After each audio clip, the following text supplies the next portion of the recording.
Suatu kali, gara-gara memperebutkan pusaka para dewa Cupumane Astagina, Anjani yang sejatinya adalah seorang Bedawi berubah wujud menjadi Wanara bersama saudara-saudaranya Subali dan Sugriwa. Untuk kembali menjadi seperti semula, mereka diharuskan bertapa sekian lama sendiri-sendiri. Ketika Anjani sedang menjalani tapa berata itulah hadir Bathara Bayu yang lantas membuat Anjani hamil dan lahirlah Hanuman.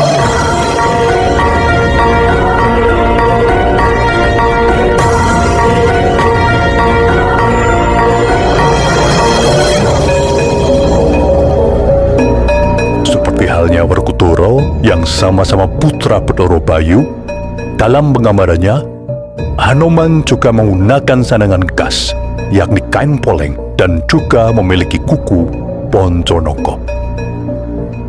Pada Mahabharata versi Jawa, namanya adalah juga Resi Mayankara atau Mayankoro.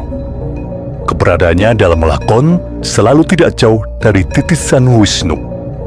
Seperti kita ketahui, di era Ramayana, Hanuman dekat dengan Sri Romowijoyo, lalu di era Mahabharata, dia dekat dengan sosok Sri Prabu Kresna. Jika dalam Ramayana, Hanuman dikisahkan habis-habisan membela Sri Romowijoyo, namun dalam Mahabharata, Hanuman bertugas menjaga Sukma Prabu Rahwana yang ditahan di Gunung Sumawana, tak jauh dari pertapan Kendali Sodo yang diampu Resi Mayankara sendiri. Dalam salah satu sanggit, suatu kali Sukma Prabu Rahwana lepas tanpa disadari Resi Mayankara. Dia baru mengetahui ketika Bathara Narada turun dan menemuinya, memberitahu bahwa apa yang dijaganya lepas dari penjara gaib dan masuk ke dalam raga Antareja, saudara Gatotkaca putra Werkudara. Akibatnya, Antareja memiliki kekuatan yang hebat sekaligus diserupuni angkara murka yang luar biasa. Guna mempertanggungjawabkan kelalaiannya, Hanuman akhirnya terpaksa turun dari Gunung Kundalini untuk merangkat kembali Sukma Rahwana. Dalam sejumlah lakon carangan Mahabharata, selain Betari Durga, Sukma Rahwana memang sering dikisahkan menjadi penyebab tokoh-tokoh kesatria mendadak mbalelo.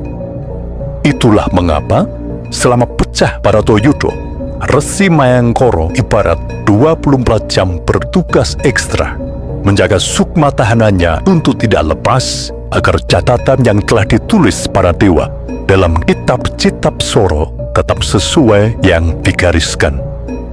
Terlihat sekali bahwa disinilah hebatnya para pujana kita dalam mencipta lakon.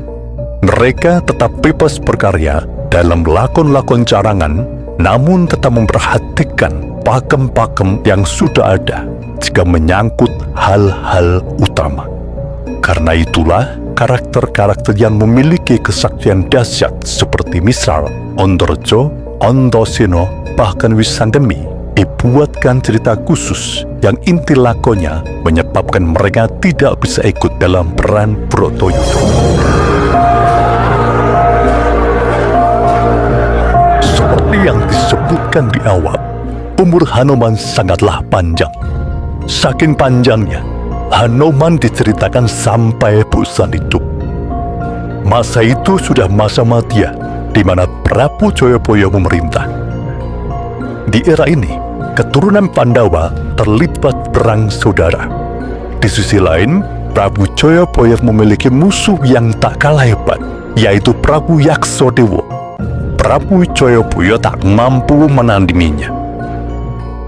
Melihat kekisruhan yang terjadi di Marcapada, para dewa tidak punya pilihan lain selain mengutus Bathara Narada menemui Hanuman. Dalam pembicaraan keduanya, syarat Hanuman untuk bisa mati adalah menenteramkan kembali Marcapada dengan cara mendamaikan perang saudara di antara keturunan Pandawa dari Arjuna sekaligus melenyapkan Prabu Yaksadewa. Tugas ini akhirnya berhasil dilaksanakan. keturunan Pandawa kembali bersatu setelah putra Prabu Sariwahono menikah dengan putri Prabu Joyoboyo.